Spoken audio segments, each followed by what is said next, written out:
Good morning to all of you. In this video, we will do the remaining questions of 2.2. Question number 9. The ages of Rahul and Harun are in the ratio 5:7. 4 years later, the sum of their ages will be 56 years. What are their present ages? Now their ages are given in ratio. Let us consider the present age of Rahul is 5x and the present age of Harun is 7x, because it is given 5:7 and the names are Rahul and Harun. First name is of Rahul, so his age is 5x, and the second name is Harun, so Harun's age will be 7x. Now 4 years later means in future. Then 4 years later the age of Rahul will be 5x plus 4 and the age of Harun will be 7x plus 4, and the sum of their ages after 4 years means we will add, that will be equal to 56. So 5x plus 4 plus 7x plus 4 will be equal to 56. Solve the equation. We will get the value of x as 4. Therefore, the present age of Rahul will be 5 multiply 4 is equal to 20 years. And the present age of Harun is 7 multiply 4 is equal to 28 years. Question number 10. The number of boys and girls in a class are in the ratio 7:5. The number of boys is 8 more than the number of girls. What is the total class strength?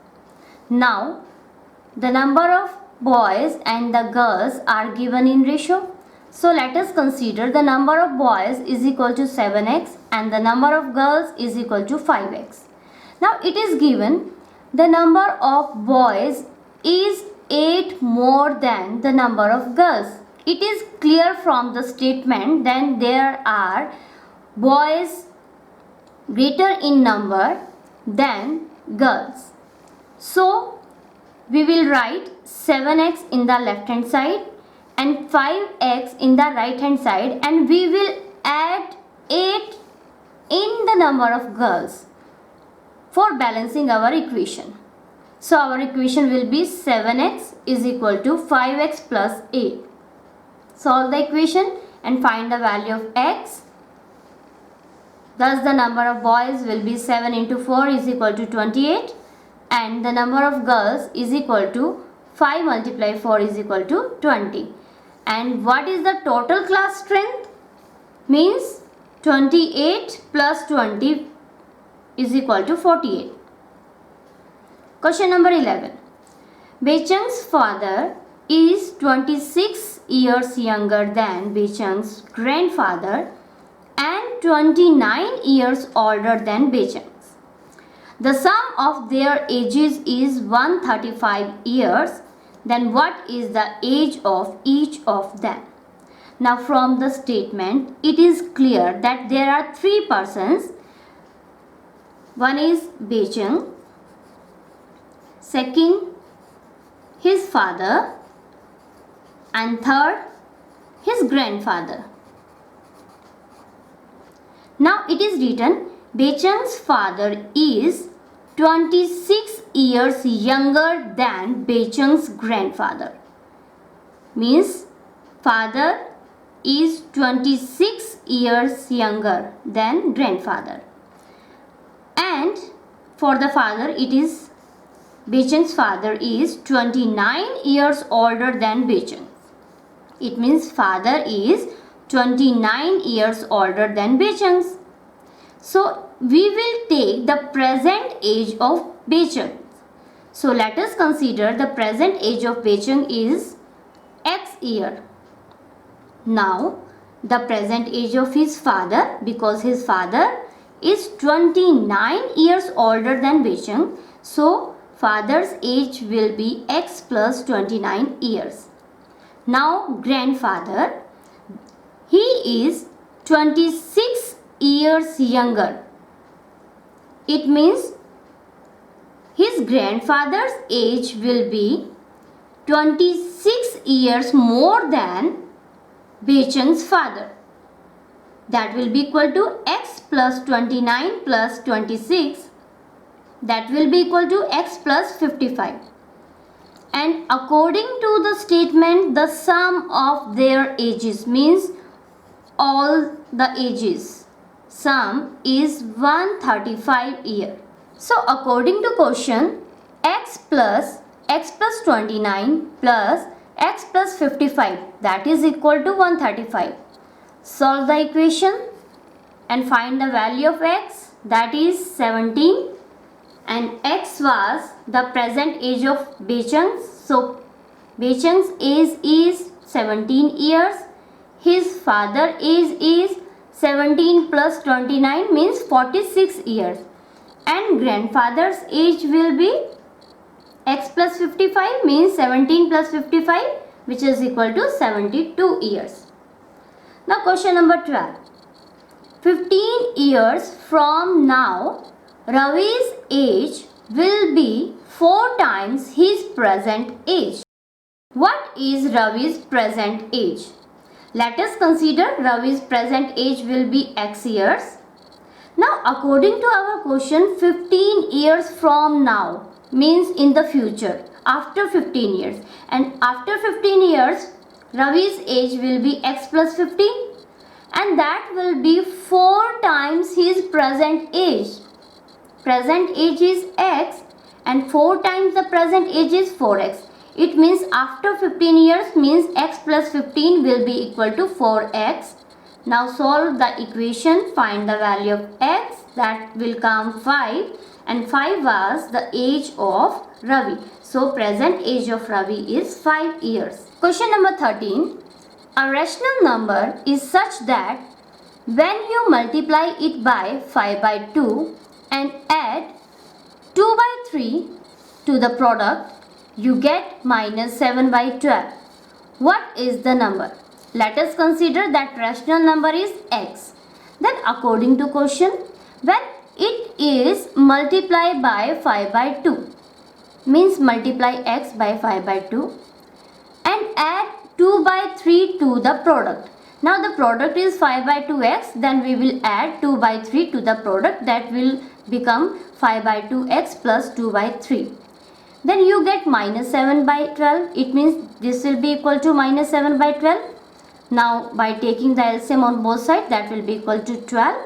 Here 30x will come, here 8, and here minus 7 will remain the same.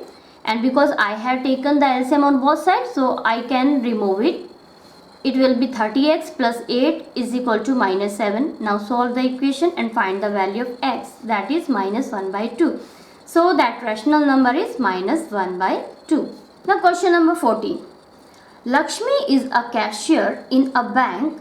She has a currency notes of denominations rupees 100, rupees 50 and rupees 10 respectively. The ratio of the number of these notes is 2:3:5 and the total cash with Lakshmi is rupees 4 lakh. How many notes of each denomination does she has? Now total money she has 4 lakh and she has a currency notes of the denominations rupees 100, rupees 50 and rupees 10, and their ratios are respectively 2:3:5. It means we can consider the number of notes of 100, 50 and 10 as 2x, 3x and 5x respectively. And after multiplying 2x with 100, 3x with 50 and 5x with 10, and after adding them we will get 4 lakh. Let number of notes of rupees 100 is 2x, of rupees 50 3x and of rupees 10 5x. Then by multiplying 100 with 2x, 50 with 3x and 10 with 5x, and after adding, the total money will be 4 lakh. It will be 200x, this is 150x, this is 50x, which is equal to 4 lakh, and the total is 400x is equal to 4 lakh. The value of x will be 1000. So the number of notes of 100 will be 2 multiply 1000 is equal to 2000, and the number of notes of rupees 50 will be 3 into 1000 is equal to 3000, and the number of notes of rupees 10 will be 5 into 1000 means 5000. Question number 15. I had a total of rupees 300 in the coins of the denomination rupees 1, rupees 2 and rupees 5, and the number of rupees 2 coins is 3 times the number of rupees 5 coins, and the total number of coins is 160, then how many coins of each denomination are with me? See here, I had total 300 rupees, and that are in the coins of rupees 1, rupees 2 and rupees 5. And it is also given then the number of rupees 2 coins is 3 times the number of rupees 5 coins. It means there is a relation between the 2 rupees coin and 5 rupees coin.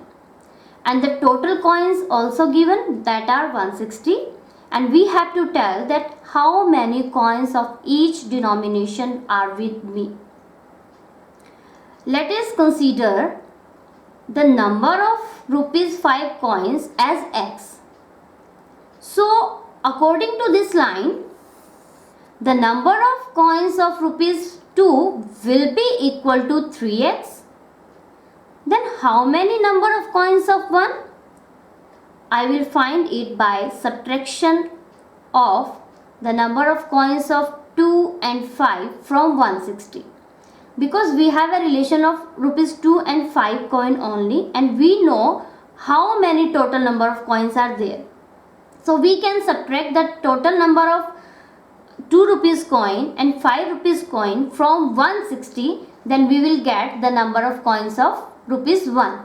Let the number of rupees 5 coins as x, therefore the number of rupees 2 coins as 3x. This is according to the statement.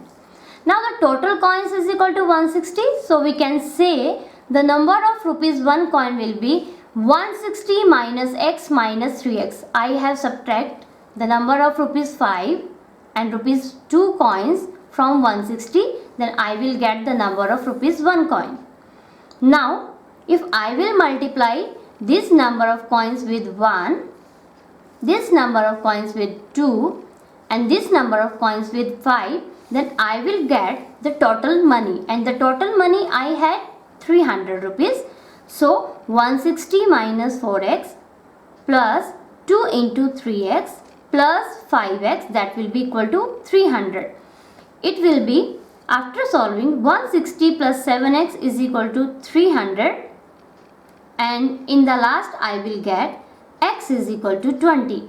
It means the number of rupees 5 coins is equal to 20, and the number of 2 rupees coin is 3 multiplied 20 means 60, and the number of rupees 1 coin will be 160 minus, add both these, 60 plus 20, it means 80. I will subtract 80 from 160, that will be equal to 80. So I have number of rupees 1 coin 80. Question number 16. The organizers of an essay writing competition decide that a winner in the competition gets a prize of rupees 100 and a participant who does not win get a prize of rupees 25. The total prize money distributed is rupees 3000. Find the number of winners if the total number of the participants is 63. According to this question, the total prize money distributed is rupees 3000, and for the winners they will give rupees 100, and those who are not winner but they are taking participation, they will get rupees 25, and the total number of participant is 63. Let the total number of winners as x, and the total number of the participant is 63. So we will subtract x from 63 to find the number of non-winners. Now the winners are getting rupees 100, it means we will multiply 100 by x, and the participants who are not winners are getting 25 rupees. It means we will multiply 25 with 63 minus x, because the number of participants who are not winners are 63 minus x. So we will multiply 25 to 63 minus x and x to 100. And after adding that, we will get the total money 3000. So let the number of winners as x and the number of non-winners as 63 minus x. Then according to the question, 100x plus 25 into 63 minus x. Why here 100x is written? Because winners are getting rupees 100. Same, these are the non-winners and they are getting 25 rupees. So I have written here 100 and here 25, and the total money is 3000. So it will be 100x plus 1575 minus 25x is equal to 3000. 100x minus 25x will be 75x, and after the subtraction of this we will get 1425. So the value of x will be 19. Thus the number of winners is equal to 19 and the number of non-winners will be 63 minus 19 means 44.